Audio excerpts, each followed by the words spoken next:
La Asamblea Constituyente, que primero tiene una etapa. Pero ¿cuál va a ser el soporte jurídico para esa de la constituyente si aquí no... estamos de acuerdo ahí. Sería un sueño ya. Exacto. Si tomamos como punto de partida. No, eso entra como un insumo.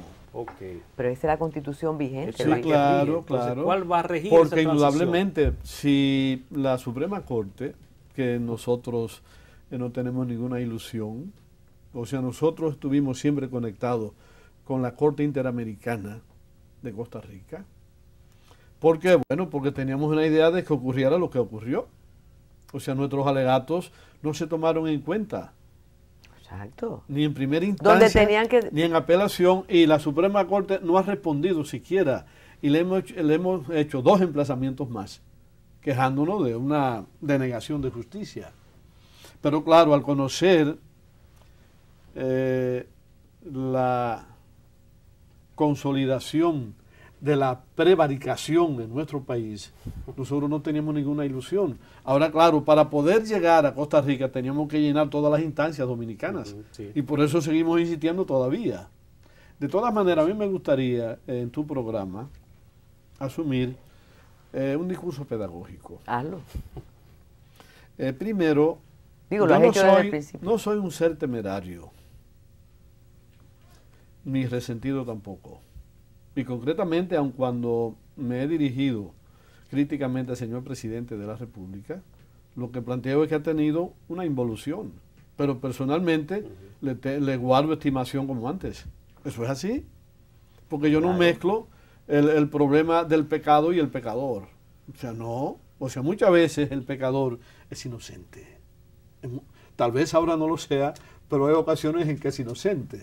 O sea, yo me coloco en el plano jurídico estrictamente. Entonces digo que es inconstitucional porque lo creo y lo puedo probar. Primero, es inconstitucional la ley de convocatoria. Es inconstitucional y esa ley entonces arrastra a la Constitución a la nulidad en su aspecto formal. Sin entrar en el contenido de la nueva Constitución, ella es inconstitucional porque lo es la ley que la convocó.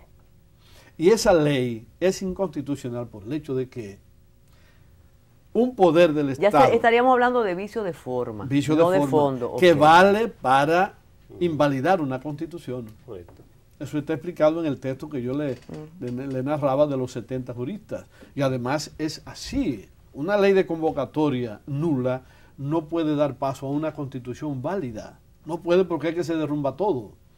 Entonces, el Congreso Nacional, antes de ser Asamblea Nacional, el Congreso Nacional tomó el proyecto de ley de convocatoria del señor presidente de la República y lo transformó y lo dice textualmente en su forma y en su contenido. Quedó solamente el espíritu del proyecto del presidente. Pero el Congreso tiene derecho a hacer eso, Luis. No, mi amor, en modo alguno. Así como el presidente no puede tocar el proyecto del Congreso porque que aniquila el derecho de iniciativa que tiene el Congreso, asimismo el Congreso no puede tocar la propuesta del presidente porque la aniquila. Y eso fue lo que ocurrió. Pero tú estás planteando como que el Congreso fuera un avalador de una propuesta sin discusión, no, es que un ratificador. Pero mi amor, es que no la puede discutir, el problema está ahí. Ese es un proyecto que no está dirigido al Congreso Nacional, más que para que lo canalice a la Asamblea Nacional, que son dos cosas muy diferentes. Sí, ahora bien, a mí me gustaría que en tu programa, y ojalá pudiera invitarme otra vez más adelante, en unos días va a salir un texto escrito de todo esto que yo te estoy diciendo. A mí me gustaría que en tu programa se abriera paso un abordaje de la Constitución con una intención pedagógica. ¿Por qué? Tú tienes el artículo 116 que consagra la iniciativa del Poder Ejecutivo. Entonces, ese artículo entroniza desde el año 1959, porque antes no existió, y tal vez algunos integrantes del Congreso piensan que estaban en un tiempo anterior al 59. Antes no existía, Antes la cosa ocurría como tú sugerías. porque solo el Congreso tenía iniciativa. El Congreso llegaba a una propuesta y la cambiaba completamente, porque nadie más tenía iniciativa. Ahora, cuando el presidente la tiene, desde 1959, nunca ha sido tocado un proyecto del Ejecutivo, nunca, nunca fue tocado, porque además no lo puede tocar. Lo que hace el Congreso es tomar el objeto que trae el proyecto y entonces lo mete en la ley de convocatoria suya. Además, el articulado, él no puede ni quitarle ni agregarle. Lo que hace es que mete en su ley de convocatoria lo que viene como propuesta del Ejecutivo. Es la Asamblea Nacional quien tiene que resolver según el artículo 117. Acojo la Entonces, propuesta el Congreso Nacional del no puede tocarlo y lo cambió todo, Carmen, todo completamente. Tenemos que hacer una pausa. Acojo la propuesta de ir aprendiendo cada uno de los artículos. Cuando regresemos, quiero retar a Luis, porque él espera que conozcamos esa Constitución. Sí. Sin embargo, durante 34 años de vigencia de la del 66, yo te apuesto que muchos de quienes estaban involucrados en la redacción de esta ignoraban la del 66. Regresamos de inmediato. Grupo León Jiménez, por una mejor nación, presentó Fórum.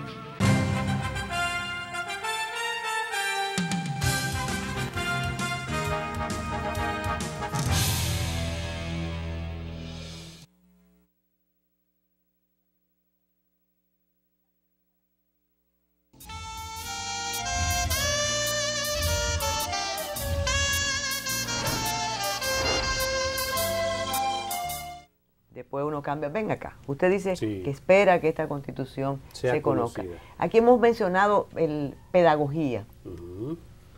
¿Cuál es la responsabilidad del Estado, cualquiera de sus tres poderes, para asumir una obligación pedagógica y que conozcan la Constitución, que conozcamos la Constitución? Bueno, estoy de acuerdo con el punto de partida. Incluso en este mismo programa en Metrópolis señalaba yo, doctor Gómez, que si el pueblo dominicano no ha conocido la de 122, ¿qué me garantiza que va a conocer la de 277, que son 155 artículos más? Pero quiero ser optimista y quiero asumir el papel del pedagogo Luis Gómez que está aquí. Yo creo que es una responsabilidad de nosotros, de usted, desde los medios de comunicación, desde cualquier escenario, desde la universidad, dar a conocer la Constitución en esta primera etapa. Digo en esta primera etapa porque también me adhiero a lo que está planteando el doctor. Y creo que aunque si asumimos esta, como que esta va, como el presidente lo quiere y como lo planteó en su discurso, que será la Constitución del siglo XXI y que ni pensar en reformarla en muchos años, hay que conocerla si partimos desde esa premisa.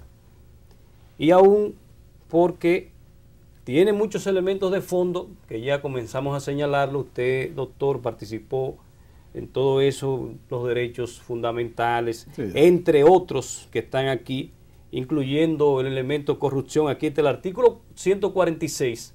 Está la proscripción de la corrupción, donde prevaricación, donde nepotismo y otros elementos. No me gusta. Eso está en el Código Penal, precisamente en el 147, 148. Se define más claramente, pero está bien si la conocemos y comenzamos a asumirla y que definitivamente se cumpla la Constitución, porque el pueblo dominicano la entendió, porque cada dominicano, que aunque no sepa leer, pero que sepa decir, la Constitución me protege en este aspecto, que los servidores públicos, que todos los sectores. Entonces mi punto de partida es optimista. Creo que tenemos la responsabilidad de dar a conocer la Constitución.